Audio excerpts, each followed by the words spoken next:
Item ಯಾವುದೇ ಇರಲಿ try ಮಾಡಿ ಆಚಿ ಚಿಕನ್ ಮಸಾಲಾ. ಬಿಡದಿ ಟೌನ್ಶಿಪ್ ಯೋಜನೆಗೆ ಸಂಬಂಧಪಟ್ಟಂತೆ ಒಂದ್ ಕಡೆ ಸರ್ಕಾರ 80% ರೈತರು ಒಕ್ಕೊಂಡ್ಬಿಟ್ಟಿದ್ದಾರೆ. ಆ ಕಾರಣಕ್ಕೆ ನಾವು ಯೋಜನೆಯನ್ನ ಜಾರಿ ಮಾಡೇ ತೀರ್ತೀವಿ ಅಂತ ಹೇಳ್ತಿದ್ದಾರೆ. ಈ ಕಡೆ ರೈತರು ಯಾರು ಕೂಡ ಒಪ್ಕೊಂಡಿಲ್ಲ. ರೈತರ ಬೆಂಬಲಕ್ಕೆ ನಾವಿದ್ದೀವಿ, ಯಾವುದೇ ಕಾರಣಕ್ಕೂ ಯೋಜನೆ ತರಕ್ ನಾವು ಬಿಡಲ್ಲ ಅಂತ JDS ನಿರ್ಧಾರ ಮಾಡಿದ್ದು ರೈತರ ಬೆಂಬಲಕ್ಕೆ ನಿಂತ್ಕೊಂಡಿದೆ. ಬಿಡದಿಯಲ್ಲಿ ಟೌನ್ಶಿಪ್ ಯೋಜನೆ ವಿಚಾರಕ್ಕೆ ಸಂಬಂಧಪಟ್ಟಂತೆ ತೀವ್ರ ವಿರೋಧ ವ್ಯಕ್ತವಾಗ್ತಾ ಇದೆ.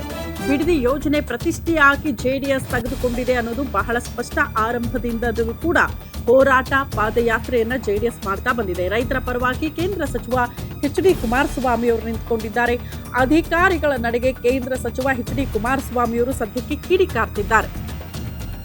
ಶಾಂತಿಯುತವಾಗಿ ಹೋರಾಡೋದಕ್ಕೆ ಅನ್ನದಾತರಿಗೆ HD ಕುಮಾರಸ್ವಾಮಿ ಅವರು ಮನವಿ ಮಾಡಿಕೊಂಡಿದ್ದಾರೆ. ಯಾವುದೇ ಕಾರಣಕ್ಕೂ ಕಾನೂನು ಮೀರಿ ವರ್ತನೆ ಮಾಡಬೇಡಿ, ಶಾಂತ ರೂಪದಲ್ಲೇ ಹೋರಾಟಗಳಾಗಬೇಕು, ಹೋರಾಟದಿಂದಲೇ ಜಯ ಸಿಗುತ್ತೆ. ಸ್ವಲ್ಪ ಈ ರೀತಿ ಪೊರಕೆ ತರೋದು, ಕಲ್ಲೆಸೆಯೋದು ಈ ತರ ಎಲ್ಲ ಮಾಡಕ್ ಹೋಗಬೇಡಿ ಅಂತ ಸ್ವತಃ ಕೇಂದ್ರ ಸಚಿವ HD ಕುಮಾರಸ್ವಾಮಿ ಅವರು ರೈತರಲ್ಲಿ ಮನವಿ ಮಾಡಿಕೊಂಡಿದ್ದಾರೆ.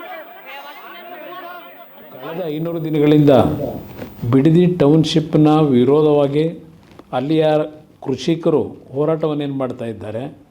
ಆ ಕೃಷಿಕರ ಹೋರಾಟದಲ್ಲಿ ಆ ಸ್ಥಳದ ಮಹಿಳೆಯರು, ಹಲವಾರು ಹಿರಿಯರ ಒಂದು ಹೋರಾಟಕ್ಕೆ ನಿರಂತರವಾದಂಥ ಬೆಂಬಲವನ್ನು ಶಾಂತಿಯುತವಾಗಿ ನೀಡ್ತಾ ಇರತಕ್ಕಂಥದ್ದೇನಿದೆ.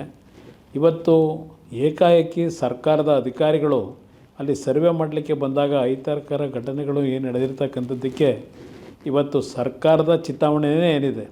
ನಮ್ಮ ರೈತ ಬಂಧುಗಳಿಗೆ, ನನ್ನ ತಾಯಂದರಿಗೆ, ರೈತ ಜೀವನವನ್ನು ನಿರ್ವಹಿಸ್ತಕ್ಕಂಥ ತಾಯಂದರಿಗೆ ಮನವಿ ಮಾಡ್ತಕ್ಕಂಥದ್ದು, ಯಾವುದೇ ಕಾರಣಕ್ಕೂ ಯಾವುದೇ ಕೆಟ್ಟ ಘಟನೆಗಳಿಗೆ ಅವಕಾಶ ಕೊಡದೆ ಇವತ್ತು ಶಾಂತಿಯುತವಂತ ನಿಮ್ಮ ಹೋರಾಟ ಏನಿದೆ ಅದನ್ನು ಮುಂದುವರಿಸಿ ಕಾನೂನಿನ ವ್ಯಾಪ್ತಿಯಲ್ಲಿ ನಿಮ್ಮ ಪರವಾದ ನ್ಯಾಯವನ್ನು ತರ್ತಕ್ಕಂಥದ್ದಕ್ಕೆ ಹೋರಾಟ ಮಾಡಲಿಕ್ಕೆ ಈಗಾಗಲೇ ಹಲವಾರು ಜನ ತಯಾರಿರ್ತಕ್ಕಂಥದ್ದೇನಿದೆ.